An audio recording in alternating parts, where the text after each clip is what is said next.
ขน้อยจนงึดขันบอกภาษาบานขน้อยนะว่างึดว่าเป็นอย่างเป็นนี่งึดขันเข่าห้องหมอเนาะก็ยังหู้ว่าเอายาใส่น้อยหนึ่งมันก็ค่อยหายไปอันนี้แหละมันแป๊บเดียวหนึ่งนะมันหู้ซึกมันออกอาการโดยนะใส่แบบเขาเอาดึงลงกระบอกยาป่ะนี่เอาเป็นอะไรอายเขาโว้เนี่ยนี่วะบุญปั่นใส่ปัญญามาแต่รักษาความเกิดแขวงบริคำไซได้มาขอความเมตตาจากแม่พระครั้งแรกในชีวิตอันนี้เรียกว่าเกิดโดยปิติคืนนำตัวเองเพราะว่าแต่ก่อนกับขน้อยก็เป็นคนย่านไม่ว่าสันซะมัวเฮามาให้แหละสุกออกเลยอันนี้แต่ว่ากะระนึกถือว่าปิติคืนว่าโอ้กะหารได้ว่าสันซะเมพากาสวยเฮาโดยบอกผลที่ได้รับเอาผลที่ได้รับมีหยังแน่อันนี้ผลที่ได้รับนี่ถือว่ามานั่งเขาถือว่าสถานธรรมแห่งนี้มานั่งขอความเมตตาจากแม่พระขอความสวยเดือโดยแต่ว่าขน้อยก็ถือว่าปิติเนาะขึ้นมาในระยะหนึ่งนั่งสมาธินับไปกะบางครั้งกะยักก็กะตั้งสติหันใจเข้าลึกๆปล่อยออกแล้วก็มีระยะหนึ่งกะถือว่าปิติในมือขน้อยนะใส่หน้าผากนี่เอ้าเป็นยังเป็นนี่คือแบบมาสูนเนาะใส่แบบเขาเอาดึงลงกระบอกยาป่ะนี่เอาเป็นอะไรอายเขาโว้เนี่ยนี่วะเอาอีกนับเขาใส่หน้าผากขน้อยนี่นะขน้อยระบบคิดว่าแต่ก่อนกระบอกเคยว่าอันได้เห็นแบบนี้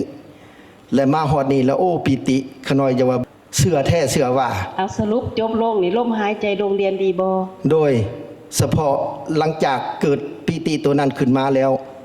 ล่ะอาการมันเกิดขึ้นมาบัดนี้แหละระยะหนึ่งขึ้นมาแล้วก็มันก็หายใจโล่งเนาะโล่งแล้วก็สมองกับมาอันสมองนี่ก็เบา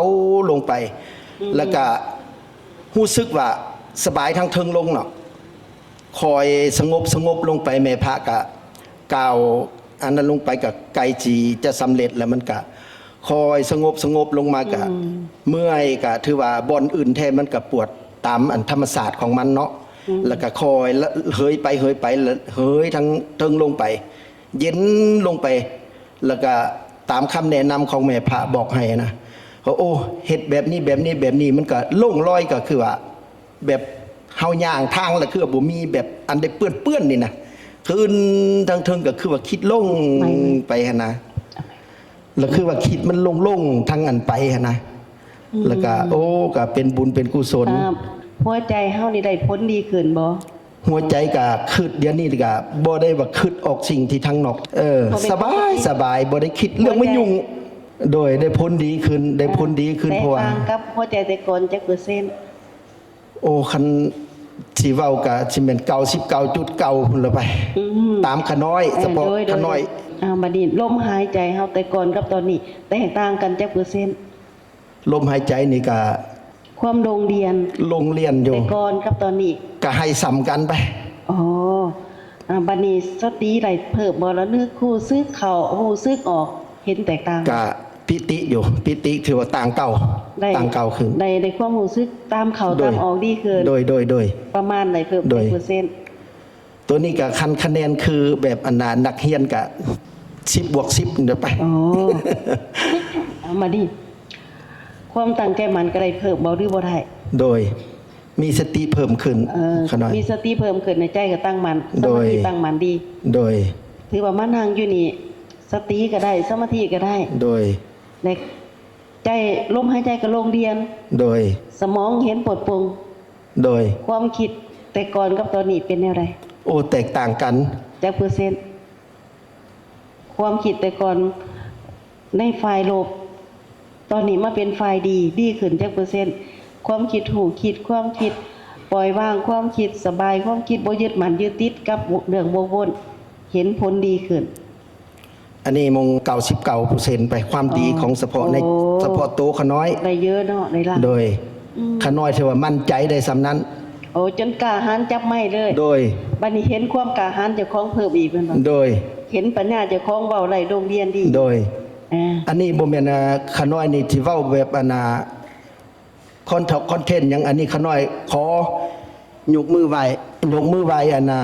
ต่อหน้าแม่พระ ย คันขาถ้าว่าขน้อยเว้าบ่จริงหันนะทุกสิ่งทุกอย่างขน้อยมานี่ถือว่าเกิดปิติขึ้นนำขน้อย โดยเอากายเฮาเบาบ่ตอนนี้ เบาค่อยจะเบาลง เบาเบื้องเทิงลงไป อ๋อ แต่ว่าหักปวดบ่อนอื่นบ่อนต่ำก็ถือว่ามันเป็นของธรรมศาสตร์มันก็ยังค่อยๆเบาๆไป เอาสรุปผลว่าในเขามาขอความเมตตานี่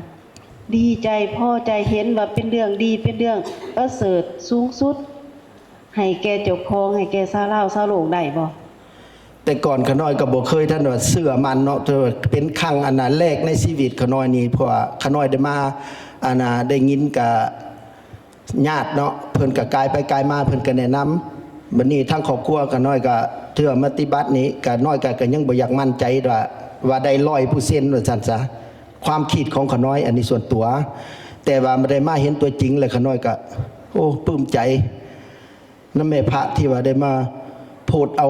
มนุษย์นี่นะที่ให้พ้นจากโลกตัวนี้นะถ้าว่าผู้ใดยังบ่ท่านใดแบบมาสัมผัสโดยตัวเองนี่ก็อยากให้สัมผัสโดยตัวเองให้ฮู้ มาพิสูจน์นำกันเนาะ โดย มื้อนี้65คนเนาะ โดยเพราะว่าขั้นว่าเอาเสื้อไปเนาะทางนอกเนาะคือทางอันนอกที่เว้าแล้วคือว่าเป็นอัดคลิปนี่คือว่าเว้าเอาหนนานี่ ยันว่าเป็นแบบคือคอนเทนต์เนาะอันนี้ต้องมาพิสูจน์ด้วยตัวเองขน้อยจนงึดคันเว้าภาษาบ้านขน้อยนะว่างึดว่าเป็นอย่างเป็นอันนี้งึดคันเข้าห้องหมอเนาะก็ยังฮู้ว่าเอายาใส่หน่อยหนึงมันก็ค่อยหายไป อันนี้แหละมันแป๊บเดียวหนึงนะมันฮู้สึกมันออกอาการโดยหั่นนะ อันนี้จะเป็นบุญแท้บุญจริง โดยสาธุ อันนี้จะเป็นผู้เกิดขึ้นมาไรแท้ โดยมีแท้มีจริงอันนี้นะ เกิดขึ้นมาไรแล้ว เกิดขึ้นมาไรจริงสวยเฮาไรจริงอีก สาธุ อ่ะเอาเงินเลยเสียบ่ได้ บ่ได้เสียจะกีบ แม่พาบ่ได้เอาเงินเจ้า บ่ให้พระบ่ได้เอา ผู้ใดดอก แม่พระนี่ก็ยังมีอันน่ะใจกว้างขวางถือว่าเป็นอาหารมาเลี้ยงหล่อเลี้ยงฟรีบ่ได้เฮียกห้องเอาเงินเอาคำหยังนำชาวโลกนี้ก็ภูมิใจนำทุ่มเท สาธุขอให้เป็นบุญเด้อแม่พระให้โปรดเอามนุษย์มาหน้านี่ให้ อยากให้ชาวโลกได้รับความเมตตาคือกันกับคือกันกับเจ้าของอยู่ โดยอยากให้ทั่วให้ถึงเมื่อทุกคนอยากให้พ้นจากโลกตัวนี้ อยากให้ชาวโลกบ่ว่าหรือว่าอยู่ประเทศลาวหรือว่าประเทศอื่นๆถ้าว่าโอ้หากได้ฮู้ได้ยินได้ฟังแล้วก็อยากให้มาพิสูจน์ด้วยตัวเองนั่นแหละถือว่าเกิดอยู่ในประเทศลาวนี่มันมีแท้มีจริงเนาะมันเกิดอยู่ในประเทศลาวนี่แล้วคันทาบ่ได้หักบ่ได้มาพบอันแม่พระนี่โพดเอานี่ก็ย่านเสียใจน้ำหลังเนาะผู้ใดยังบ่ท่านฮู้ท่านเห็นแล้วก็บ่ท่านได้พบแล้วก็ขอให้มาพบเด้อให้มาเปิ้นโปรดเอาเด้อขออันน่ะบอกข่าวชาวโลกชาวลาวทั้งหลายเนาะให้ทั่วให้ถึงถ้าว่าเห็นคลิปนี้แล้วก็อยากให้มาได้มาฮู้มาพิสูจน์